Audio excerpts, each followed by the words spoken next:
Greetings, dear subscribers and casual listeners of my channel. Oh, Neville. Questions and comments related to this character have not ceased to this day, so today's topic is one of them. Let's start from the very beginning. We all know well the principle by which a wizard gets their wand. It chooses its future owner. In Neville's case, there is, let's say, a small hiccup, since his first wand belonged to his father, Frank Longbottom. This likely explains why Neville wasn't very strong in magic during his first few years at school. Undoubtedly, he is proud that this wand belonged to his hero father, and in general, the principles of magic do not forbid a wizard from using another's wand, but there are nuances. For instance, on Pottermore Wizarding World, we can find information that the material from which the wand is made, its core, and how it might react to a change in ownership are of great importance. By the way, how about a little quest to start with? Nowhere in Harry Potter do we get information about what Frank's wand was made of, but we will try to make our assumptions based on some of Neville's and his father's personal characteristics. The biggest hint, of course, is in the areas of magic in which Neville excels. Without any further ado, we immediately recall herbology, Neville's success in defense against the dark arts after training with Harry in the Dumbledore's army, and his decent performance in charms, given his high marks in the OWLs. Of all the known wand cores, unicorn hair fits best due to the qualities listed above, and because, according to Pottermore Wizarding World, unicorn hair grants a wand a unique loyalty to its first owner, being very reluctant to serve a new master. As for the material, we can speculate ebony wood, as many members of the Order of the Phoenix used it, and Frank was part of the Order. This wood is well suited for combat magic. Frank was an aura, and works best in the hands of someone confident, becoming disobedient in the hands of someone lacking self-assurance. All in all, this fits well. In his early years, Neville was very shy and insecure, but in Order of the Phoenix, thanks to the training in Dumbledore's army, he gains confidence. The wand acknowledges him as its master, and Neville performs magic quite well by the end of that book. So, as we can see, Neville managed to get along with his first wand, but acquiring a new one was a crucial and significant event for him. Why? Let's delve into it. First, let's look at his new wand's composition: cherry wood and unicorn hair. Pottermore Wizarding World tells us that cherry wood wands are among the rarest. This category includes wands made of holly or yew. Does anything familiar come to mind? Look at the interesting company we have here: cherry, Neville Longbottom's wand; holly, Harry Potter's wand; and yew, Voldemort's wand. Could this be another hint from Rowling that Neville could have been the chosen one instead of Harry? Furthermore, we find that cherry wood wands possess immense, almost destructive power, and in the Japanese magical school Mahuto Koro, it's prestigious to have such a wand. And here, I admit, there's a lot of interesting stuff. Starting a bit off topic, in Japan there's a traditional festival called Hanami, or cherry blossom viewing, during which cherry trees, the same ones used for Neville's wand, bloom all over the country. This beauty lasts only 7 to 10 days, after which the flowers quickly fall, and this spectacle can be seen only the next year. This is not only beautiful, but also symbolic. In this festival, the Japanese see a reflection of the two most important aspects of earthly existence: life and death. Each year, the blooming of cherry blossoms is a hymn to endless life, reflecting the idea of new beginnings and true rebirth, which is very much akin to the phoenix, another symbol of the Harry Potter world. Doesn't it seem that all this symbolic reflection is closely related to Neville? For him, getting a new wand also marked a new stage in life. Even his grandmother began to see him differently, leaving past comparisons with his father behind and happily accepting Neville's new path. On the other hand, the fleeting nature of cherry blossoms symbolizes death and reminds us of life's brevity, urging us to live wisely and not in vain. making the necessary and important steps that destiny expects from us. Interestingly, the cherry tree has traditionally been considered the tree of the samurai, who, like no one else, understood the value of life that could suddenly end at any moment, like a beautiful blooming flower. If we look at the overarching theme of the Harry Potter universe, we see that the idea of opposing those who cling to their body, fear death, fight it, and sacrifice everything to defeat it runs throughout, and those who, on the contrary, sacrifice their lives for those they love. We have examples of Lily, Harry, Snape, and many others, but now I want to focus on Neville, particularly the moment when, in the final battle of Hogwarts, he steps forward in front of Voldemort and his followers, draws the sword of Gryffindor, and is determined to give his life for those behind him and for what he believes in. It's very symbolic that when Neville pulls the sword from the sorting hat, Harry suddenly comes to life and jumps down. Neville is one of the few who isn't afraid to die, one of the few with a strong internal core and a code of honor. Neville, who received his new wand after the events in Order of the Phoenix, underwent significant changes. This wand became a symbol of his inner strength and determination, helping him become a true hero in the fight against the dark forces. However, Neville Longbottom's story is full of surprising facts that many may not know. From his unusual admission to Hogwarts to his participation in the final battle and subsequent life, Neville is a multifaceted character with a deep and fascinating past. Let's look at 7 facts about Neville Longbottom that will help us better understand this amazing hero. Fact number 1. His admission to Hogwarts was not guaranteed. In the wizarding world, there's only one way to get into this famous school, if your name is recorded by the acceptance quill in the Book of Admittance. When a child first shows magical abilities, the quill tries to write down their name. However, the book is more demanding and may close, not allowing the name to appear. Only when the book is convinced of sufficient magical ability is the name finally recorded. This was the case with Neville Longbottom.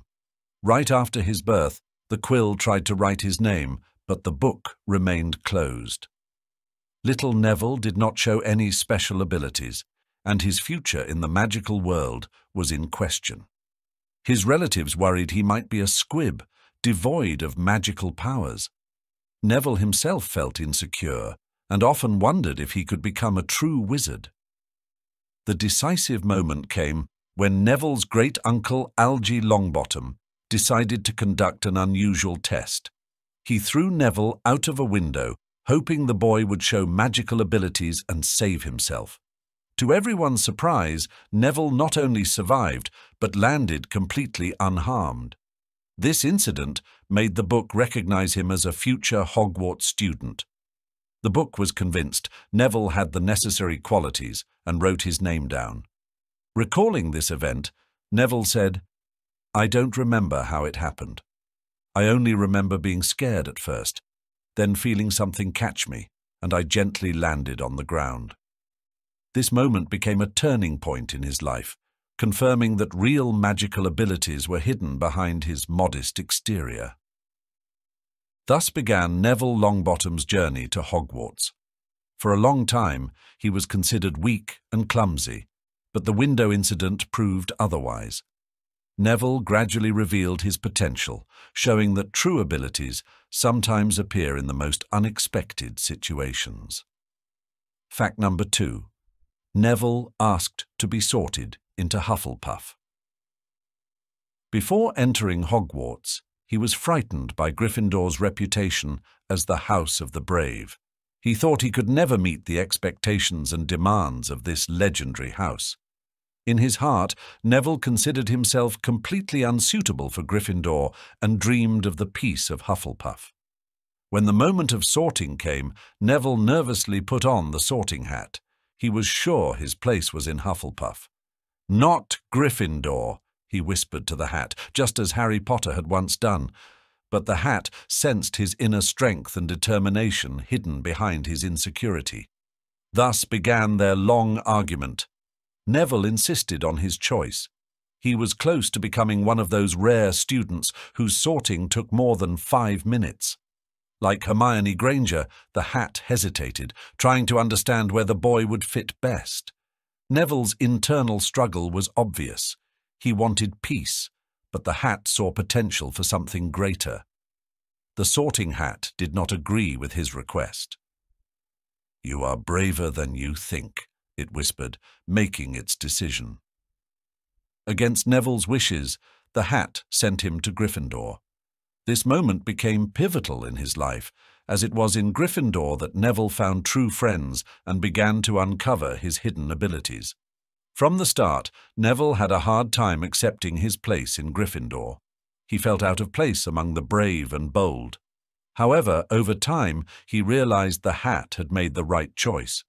It was in Gryffindor that Neville discovered the strength and courage that helped him become who he was. Neville's story shows that sometimes our perception of ourselves can be wrong. Neville thought he lacked the bravery to be a Gryffindor, but his true strength emerged when he was in the right place.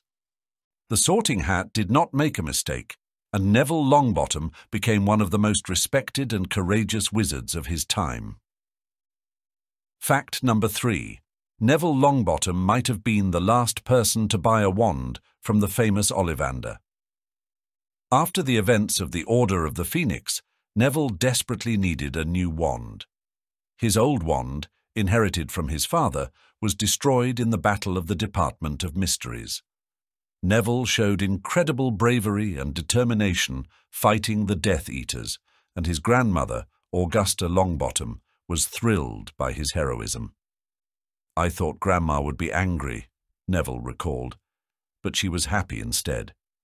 She said I was finally becoming like my dad. She bought me a new wand. Look!" This moment was a significant milestone in Neville's life. Receiving a new wand made him feel more confident and powerful. Neville's new wand was made of cherry wood with a unicorn hair core. He proudly showed it to his friends, knowing he could now better control his magic. "Cherry wood and unicorn hair," he proudly told Harry, demonstrating the wand. This wand became a symbol of his growth and development as a wizard. The purchase of the new wand happened at a very difficult time.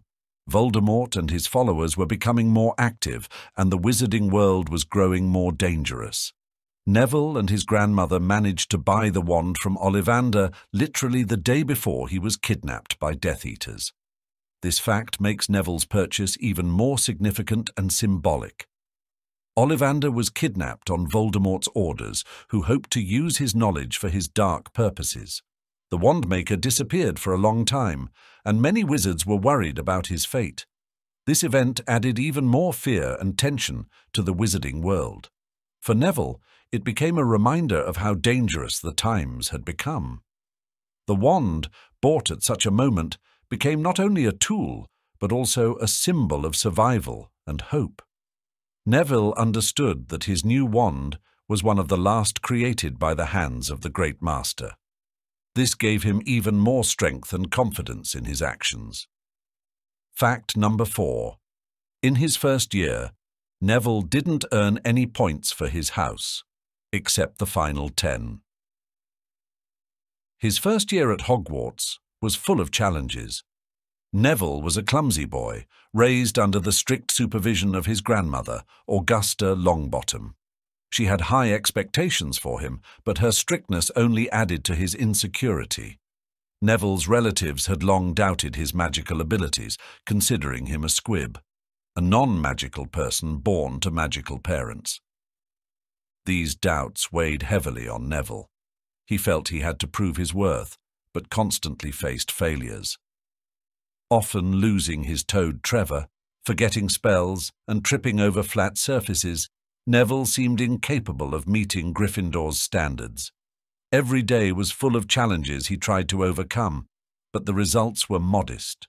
Despite all the difficulties, Neville tried his best. He was determined, though clumsy. Neville never gave up, even when things went badly. This quality ultimately led to a decisive moment at the end of the school year. "Remember Neville Longbottom?" said Dumbledore. "I would like to award him for his bravery. He stood up to his friends."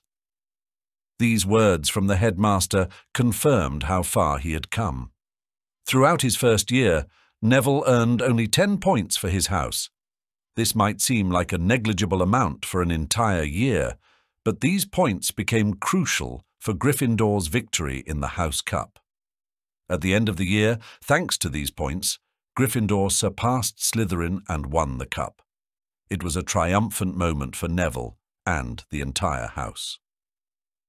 Neville's story in his first year shows that even small achievements can have great significance. His 10 points became a symbol of his resilience and determination. The importance of these points goes beyond simple arithmetic. They demonstrate that every contribution, no matter how small it may seem, can lead to great victories. Neville Longbottom proved to everyone that true strength and bravery can manifest in the most unexpected places. Fact number 5.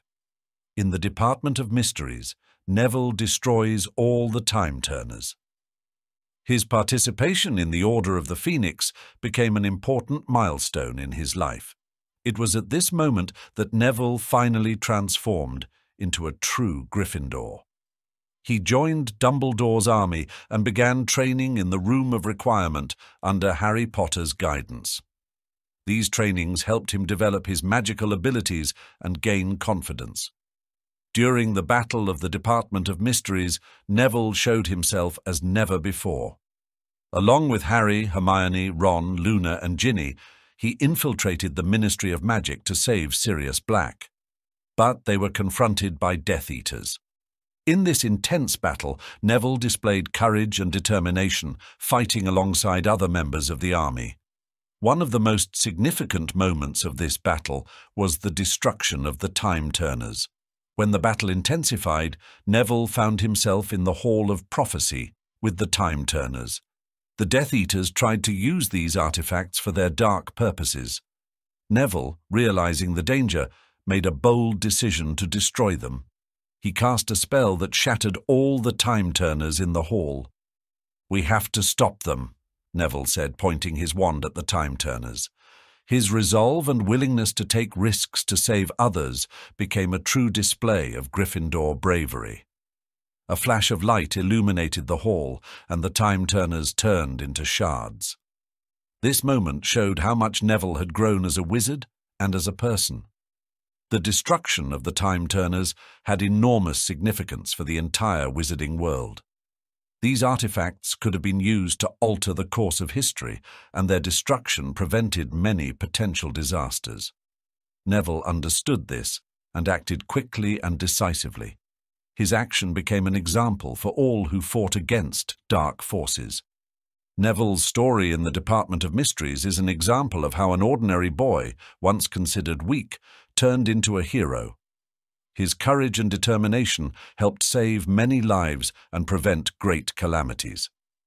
Neville Longbottom proved that even in the most difficult situations, one can find the strength and courage for great deeds. Fact number 6. Married Hannah Abbott. Neville's marriage to Hannah Abbott was an unexpected decision.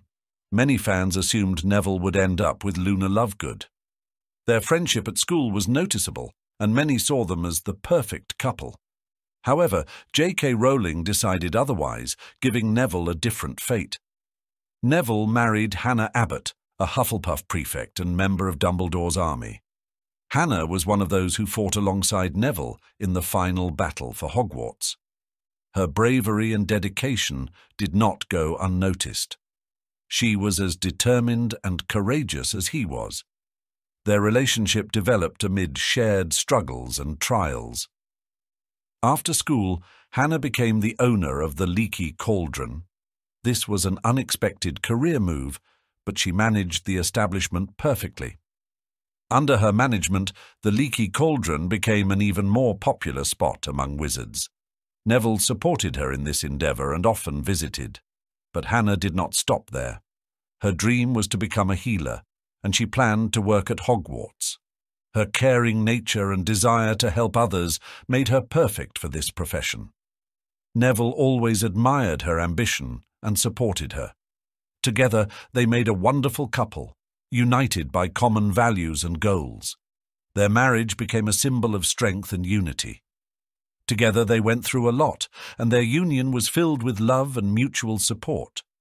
Neville, who had journeyed from an insecure boy to a brave hero, found his happiness with Hannah, who became his faithful companion. They built their life together on trust and understanding. Neville and Hannah's story shows that true love can come unexpectedly and doesn't always follow a predictable path. Their union became an example of how two strong individuals can come together to create something truly meaningful. Neville Longbottom and Hannah Abbott became not only heroes of their time, but also a symbol of love and dedication. Fact number 7. Neville's parents defied Voldemort 3 times. This is a key fact that makes the Longbottom story even more tragic and heroic. Trelawney's prophecy spoke of a boy born to those who have thrice defied Voldemort. This prophecy applied to both Harry Potter and Neville Longbottom. Fate decreed that Voldemort chose Harry, but this does not diminish the Longbottoms' bravery. Frank and Alice Longbottom were highly skilled aurors. They stood on the front lines of the fight against the Dark Lord and his Death Eaters. Their courage and determination repeatedly put them in dangerous situations, but they never backed down. They defied Voldemort 3 times, each time emerging victorious, though at great risk. Their bravery became legendary among aurors. Frank and Alice understood their struggle was crucial for the entire wizarding world. They sacrificed their well-being for the safety of others. Neville proudly recalled stories of how his parents fought Death Eaters and saved innocents. They were incredibly brave, he told his friends, remembering his grandmother's tales of Frank and Alice's feats. But their heroism came at a cost. Voldemort could not forgive their audacity and resolve. Eventually, the Death Eaters captured them and subjected them to terrible torture. Bellatrix Lestrange and her accomplices used the Cruciatus Curse to break them. But even under torture, Frank and Alice revealed no secrets. They preferred to lose their sanity rather than betray their ideals. This tragic story left a deep mark on Neville's life. He often visited his parents at St. Mungo's Hospital, where they stayed after the torture. They could not recognize him, but Neville never lost hope. Their courage and resilience became a source of inspiration for him. "I am proud of my parents," he said, knowing that his strength and determination were a legacy of their bravery. The story of Neville's parents is an example of true heroism and self-sacrifice. They fought for justice and did not retreat in the face of evil. Neville inherited their courage and resilience, becoming a worthy continuation of their legacy. Their deeds and suffering made him who he became, a true hero, ready to fight for truth and justice. Thank you for watching until the end. I hope this means you found it interesting, and if so, don't forget to like, share your thoughts in the comments, and subscribe to the channel.